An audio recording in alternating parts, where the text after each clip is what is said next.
Welcome back to Coffee with Yvonne, a show for creatives and entrepreneurs. I know it's been a while since we last chatted because I took my winter hiatus seriously. Sure did. And during the time of my winter hiatus, all the good things were happening besides me wearing my fuzzy socks and watching every Lifetime movie possible. You know, I got my trademark. I surely did. Your girl is trademarked. Well, Pink Dollhouse Marketing is trademark, but anything that falls under the Pink Dollhouse Marketing umbrella, including this podcast, is now protected by the government. And yes, I did the work. I did the work because I've noticed a trend that's happening in which creators are getting their work stolen. And we don't have time for that. No. So I will send a cease and desist if anyone tries to steal my content because she is trademarked. In fact, I should get a shirt that says she is trademarked. That'd be real cute, wouldn't it? But anyway, that's not why we're here. We are here to talk about all the things concerning marketing magic. And just to catch you up before we get into the episode, if you haven't had a chance, go ahead and listen to the Kickback with Carrie. I was recently a guest on her podcast, the very first episode. I feel real fancy or whatever. But Carrie and I talked about things around marketing and branding and creativity. And it was a really great conversation to start off her podcast journey. And then more importantly, for those who are impacted by the recent administration's decision around DEI, please know that my thoughts are definitely with you. I shared how I really felt on social media. I gave it the clean version because out of respect to my mama, I cleaned it up. But to give you an idea what the original version sound like, if you're familiar with the Tupac song in which he clapped back to Biggie, yeah, that was how much cussing I was doing.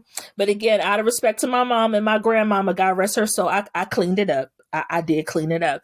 But anyway, on this week's show, we're going to be talking about the TikTok ban-ish that happened. Frenzy around Fanbase, the Black-owned social media app, the Target Black History Month collection, which I'm very excited about, darling. And in fact, I think, doesn't that drop this weekend? I need to add the things to my cart or just walk my butt over to Target because I can't walk to Target. That was a light flex. I didn't mean it to be, but I mean, walking to Target. Won't he do it? Won't it will? And also, the Aaliyah Barbie that is now sold out. So grab your coffee and let's chat, y'all. So we're doing a tea today because in the back of my throat. So we got to make sure that we're taking care of our voice because the voice is part of the podcast. And if you want to know my tea mix, this is tea for the tea. I usually put 3 cough drops in my tea, a creamer. I like Chobani because I like a little razzle dazzle flavor for mine. And then I also do honey, organic honey preferably, but regular honey is fine. And then also I do like a chamomile or some kind of mints, to mix it up. And honestly, I got this from Miss Wendy Williams. I got this from Miss Wendy because Miss Wendy always put a little cough drop in her tea when she was doing her show. So shout out to you, Miss Wendy. You influence a lot of things. And even though you're not on our airways, your influence, honey, it's felt everywhere. Okay, so like I was talking about, the TikTok ban-ish. And if you see me looking down at my screen, remember, I do bring notes to the discussion. I don't just be talking. I got receipts. All right, so first and foremost, the TikTok ban. Now, mind you, I pulled this article from the Associated Press, and we're going to do a brief history of the timeline of the ban just to get you up to speed for those who may have missed the news or the information. So, back in 2020, during the Panda Express, aka the pandemic, Trump issued a sweeping but vague executive order banning American companies from any transaction with ByteDance, who are the owners of TikTok and its subsidiaries. So subsidiaries means anything that falls underneath that umbrella. So things like CapCut, Lemonade, things like that. And then several days later, he issued a second order demanding that ByteDance divest itself of TikTok U.S. operations within 90 days. Now, speeding up the timeline, from December 2022 to roughly March 2023, there were multiple hearings heard around the ban, including interviewing the owner of ByteDance. And multiple times the interviewer of ByteDance had to keep clarifying that he is not from China. like multiple times that he was not from China. He had to keep telling them that he was not from China. I think he said he was from Singapore.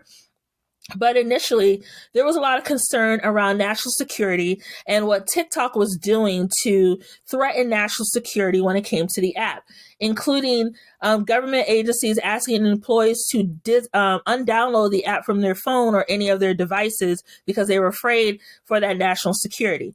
I kind of squint at that, and there was a reason why I squinted. And I believe I included that in my notes, but if not, we'll include that in our discussion. So speeding along to March to April of 2024, last year, despite calls from creators to stop the ban, the House and Congress, which I'd never seen them move this fast, moves ahead with passing the bill. Then Biden, former President Biden, respectfully, gave his signature, noting that the threat to national security and declaration for the owner of ByteDance to sell to a U.S. company or face a ban. So that was all part of what he signed into place with the bill. Speeding ahead to January 2025, the Supreme Court made a decision to uphold the law. And as someone who saw all the videos of creators saying, oh, they're not going to take away our freedom of speech, this violates X, Y, and Z, they did. They took it away. They upheld the bill. And so the app then was supposed to go dark on January 19th. Much to many of our surprise, the app actually went dark earlier. It went dark because I was on the app at the time watching all the goodbye videos and actually did a couple goodbye videos myself leading up to the impending ban, preparing my followers for me no longer being active on the platform. It went dark January 18th at 10:30 p.m. Eastern Time. And during those 20-ish hours that TikTok was giving its walking papers, a lot of us were trying to figure out, what are we going to do? How are we going to communicate with each other? So there were a lot of creators who were going over to Rednote, which ironically is an app owned by China. So it's kind of like their answer to Instagram meets maybe Pinterest or TikTok. It has similar features essentially. So a lot of creators were going over there and doing videos, saying that they were making the move to Rednote. There was also a lot of discourse around, should we continue to support this app if it were to come back? Should we be looking at more smaller apps or more apps funded by minority creators to support their initiatives? And there was a lot of discussion around, should we be deleting Meta apps, which includes Instagram and Facebook? A lot of people were leaving X. It was a lot of things happening around this conversation. And for creators in the creative community, a lot of us were like, look, you can find me here on YouTube. You can find me on Threads, X, Y, and Z. Then the app came back. You put us through all of that discourse just to have the app decide not to put in this 2 weeks notice on the last day. You know what I'm saying? And it was a decision by the current administration to allow for an extension from the ban. I believe they gave 75 or 90 days for the ban not to take place for them to divest. And then, catch 22, catch that T, the current administration tried to applaud themselves for bringing TikTok back, but were one of the ones who initially started the conversation to get it banned. Then, catch further T, because it's piping hot, turns out that the creator of Acebook, Ark Zuckerberg, because you know what I said, Ark Zuckerberg, was part of the reason why the momentum behind getting TikTok banned was so prevalent, because apparently their app was under fire for national security concerns. And as we all know, during the election before this one that just previously happened, there was actual evidence that there was infiltration by other foreign entities to influence the election results in terms of spreading misinformation through bots and other accounts. That was done through the apps that founder owns. Mm-hmm. And while the extension is happening, which a lot of creators are glad about, it does not answer the question of who is going to end up owning TikTok. The current administration has put out there that they want to have the US have 50% ownership of the platform, meaning that it will be a government-owned social media platform. And if you're familiar with other regions of the world, this is aligned with media control at a new level. While we understand that they're always listening to us, this will take it to a whole new level in terms of controlling what we're able to see, controlling how we're able to interact, and also perhaps even banning certain information from being put out by creators who do not agree with their point of view. As a content creator, as a marketing strategist, and as someone who loves what social media has done in terms of building community, this is terrifying.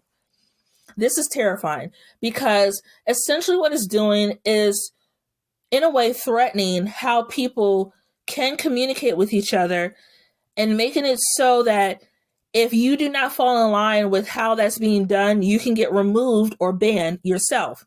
And then also for the people who have large and massive followings on social media and have complained about how X has become a cesspool, and also the other app, Facebook, has become a cesspool for aggression, for misinformation, for things that not are aligned with building safe community spaces. This is just another example of mobilizing that to an even more platforms. And then noting as well, on my final note, before we close, to go to the next segment, which will be the impact on creators, talking about from a content and monetization strategy. This is also very much terrifying because essentially by silencing people, you are allowing for louder voices to have more platforms to express that misinformation. And I'm trying to keep my thoughts as clean as possible because I don't want to run into any issues on various platforms for the things that I say. So I'm alluding to things and hoping that you catch that tea. Then for those who depend on TikTok for monetization, and let's take a step back there. When it comes to monetization and social media, there were so many people hating on those who are losing their platform through TikTok because they're like, oh, now you have to get a real job. Ding, ding, ding. Content creation is a real job. That takes a lot of skill. Just because you're cooking with, Kayla did not take off the way cooking with Kaya did, don't be a jealous person.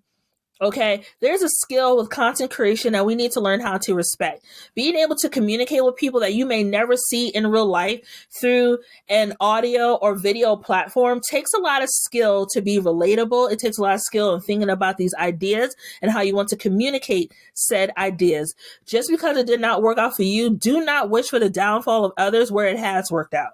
Okay, and then the other thing too, social media has allowed for small business owners to truly compete in a space from a marketing and comms perspective that they could not afford to be in because they could not afford to place ads at a level a bigger company could. Social media even the playing field for them. It allowed them through content, through reaching out to content creators to either enjoy their product or visit their restaurant, however, their business was structured, to connect with people and connect with their target audience through audiences they may never have reached through a paid ad. Please be mindful that there's more that was impacted by this ban and also by the restructuring of social media as we're seeing it right now than we choose to realize. So many jobs were created. So much money was put back into the U.S. economy because of TikTok with these small businesses and its creators. So instead of being mean-spirited and spiteful about this, how about you try to be empathetic in understanding what that truly meant for a lot of people and how pivoting to new platforms, you essentially are building from scratch. You're building your FYP and your followers brick by brick. and that takes time. There's no one viral video that you can put out that will automatically give you the same amount of followers or recognition than building an actual relationship with your audience can do. Then finally, on this topic about impact to creators. So as I mentioned, and I'll go also into our next topic, there was a lot of talk about pivoting to other apps and what that actually meant. One of the main apps that was brought up in the discussion was Fanbase. Fanbase, for those who don't know, is a Black-owned app that has surged in popularity due to the ban. The app itself actually came about, I think, in 2018. But let's tell the truth, shame the devil. When it comes to spaces like STEM, Black and minority or smaller communities do not have the same equity to build the way a multi-billion-dollar corporation is able to build. Like, for example, if a Black content creator decides to create a video editing app, right? Their app on the level of like a CapCut cannot compete money and placement wise that a CapCut can, because of the amount of money that's being put to push CapCut out as the main solution for video editing. Okay. So when you have Black funded or minority funded apps, it takes a lot of work to get the interface done correctly. It takes a lot of work to get user adaptability in terms of getting people to create content for that space. It takes a lot of work to build. And also in terms of the funding side of it, when it comes to funding, unfortunately for a lot of us, we don't have the same capital that people who are like venture capitalists can pump millions of dollars into something. We don't even get that same amount of capital. I think it's like less than 3% of capital is given to us for creating, tech apps or things in the technology space. So when you have a conversation about Fanbase, while it is not perfect, it is still a workable solution that can be looked to for the problem that was created by the TikTok ban. But let's read this article or a clip from this article from Black Enterprise. So according to Black Enterprise, the app founded by Isaac Hayes III, Hayes, who is the son of legendary R&B singer Isaac Hayes, founded the social media platform in 2018. According to its website, creators can directly earn revenue through their content. That is something different. Furthermore, users can gain money through their interactions on the app. The platform, while free, also has subscription tiers to go further with monetization. So, just to let you know where the app stands today, they have currently raised, at the time of this podcast episode, $5.2 million in crowdfunding as the ban was growing closer, right? So that number may have gone up, it may have slowed down. In terms of user capability, I have started building my content on Fanbase a little bit before the ban actually happened and have still been engaging on the platform. Being fair, this feedback is not to negate the amount of work it takes to create an app itself. I understand you have to do a lot of things like coding and building and, fixing bugs and this, that, and the other. But this is my professional take as a marketer and also as a user of these content platforms. A couple of the pros. The app's interface itself is very similar to popular apps like TikTok. So while the wording or placement may be different, the actual experience of the app is similar. So you can create short form video content, you can go live, you can do things like stories, stuff like that. What I do like is they offer an option where you can migrate your content from Instagram and TikTok directly to Fanbase through their migration link that they provide for users. It does take a while because of the amount of influx in downloads and also new user accounts. It did slow up the process for a lot of people. So there were complaints on different platforms that people were unable to migrate their content to Fanbase. One thing I do like is it has the ability to upload long form content from YouTube. So for my YouTube content creators, the ability to take your content and have it live on another platform outside of YouTube is a really great feature. And then you can also have that be part of your subscription model in which people subscribe to that content. So I do love that. And then also, finally, he is providing an opportunity for people to invest in shares of the app. So one thing we talk about a lot as a community is ownership, building generational wealth. You know, the conversation that happened on the Shade Room every Wednesday at 2:00. Yeah. So the fact that with, to me, a small investment, I think it's like under $500 or something like that. For a small investment, you're able to own equity in this app. And that is really big because considering how the technology space is very much like almost a closed door club, in which if you don't have thousands or millions of dollars to invest, you're not included in the conversation. So for a small investment, being able to have equitable shares in an app that has potential to be worth millions or billions of dollars in the future, depending on the growth projections for growth, is a really great thing. For the areas of opportunity, noting again, as a user of the app and also from my professional perspective, there are areas for growth for this app so it can remain a competitor in the space. Right now, to me, the content, voice, or aesthetic of the app is not clear based on the content that users are creating. Right now, I'm a little bit confused as to who the fan base user is, who's on there, like what is the goal of what they're creating. For example, TikTok was known for just showing up as who you are, right? So how I am right now with a sweatshirt on, very chill, no full face of makeup, would be how I would show up on TikTok. Whereas Instagram is all about an aesthetic, how perfect you look, how over filtered you can be, how awesome your life presents to be, right? And Facebook, I don't even go on Facebook because I think everybody's asleep on that app. Like, who is over there? Who gonna be there? That's what I want to know. Who all gonna be there when it comes to Facebook? And then when I'm looking at Fanbase, I don't know who Fanbase is yet in terms of their aesthetic that they're creating from the content that's being pushed out by their users. While it has potential, again, with widespread adoption, I do think an updated interface is needed to take the platform to the next level. I do.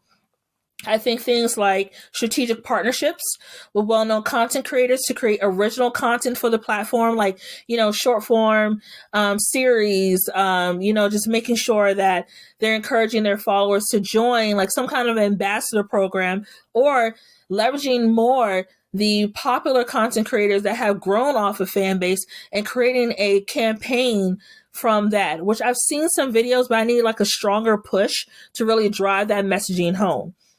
Then we need to think about, okay, while this is a social media app, in-person engagement is still very important, right?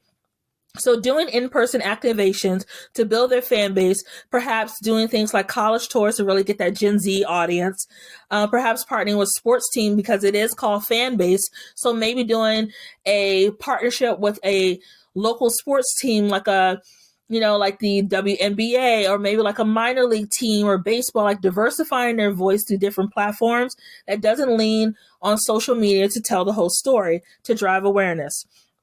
And then another thing that they could do, which will be picking off of other apps, but developing a creator academy to tie in also the impact of pushing creators and monetization on the platform, to teach them how to do that properly, and also tie in some of those DEI initiatives that are currently under attack.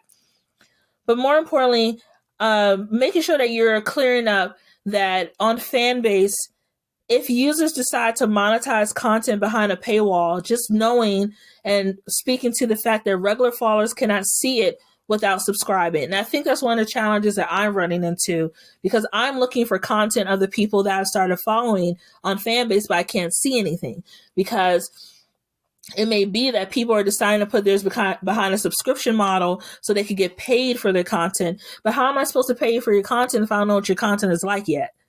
That don't make no sense. That's just me. But more importantly, I do think that there's a lot of potential in the app. I do think that there's growth for this app as well. I would just love to see more of that cross collaboration, maybe linking up with Spill, because Spill has done a phenomenal job in terms of building their audience. I am also on Spill as well, under Andy Sachs sweater if you want to follow me. But I love how Spill has created a community, but also understands leveraging content creators to amplify their messaging. For example, they work with Corporate Aaron, which is one of the favorite accounts that I've followed on social media, to hold a staff meeting, tying in Spill to get people to come over to the app to be part of the staff meeting. They've been very smart about how they move. And also Spill's interface, while at first it needed work to work out the kinks and the bugs, have really found their stride in building an interface that's not only seamless to use, beautiful, but also interactive, right? In terms of the type of content that you're going to see. So I think there's potential there. I would love to see growth for the platform, but right now, it's still too new for me to make a full judgment, but those are my notes. Okay, next up, one of my favorite places to go, darling, Target is launching their new Black History Month collection. Now, for me, this is one of my favorite times of year. This is one of my favorite times of year. I love that Black History collection from Target. Yes, I do. And also, shout out to Winnie Weston, one of my favorite content creators who will also be coming on the pod to talk about her business with Winnie Weston. Her name is Justine, but I call her Winnie because that's how I met her. Her mama named Clay. I'm going to call him Clay.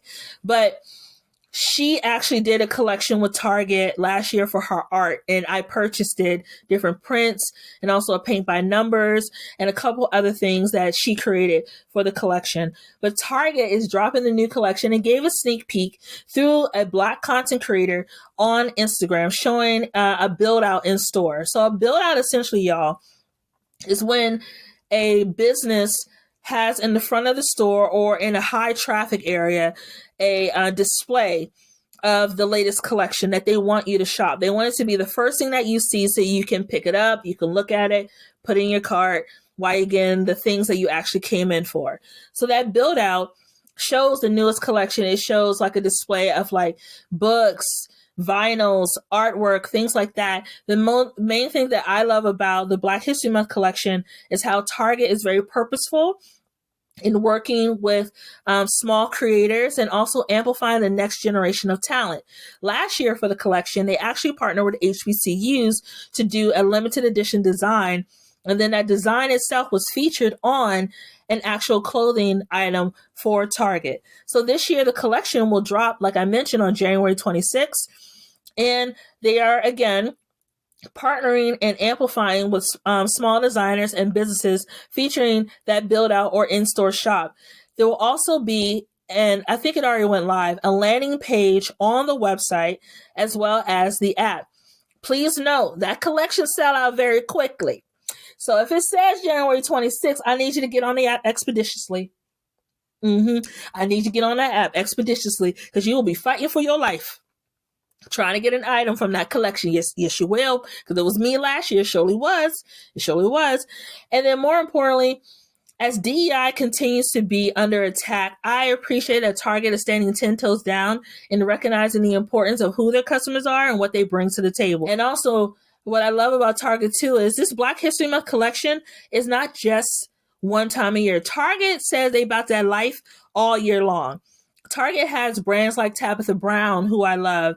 Very good. Tabitha Brown, our auntie.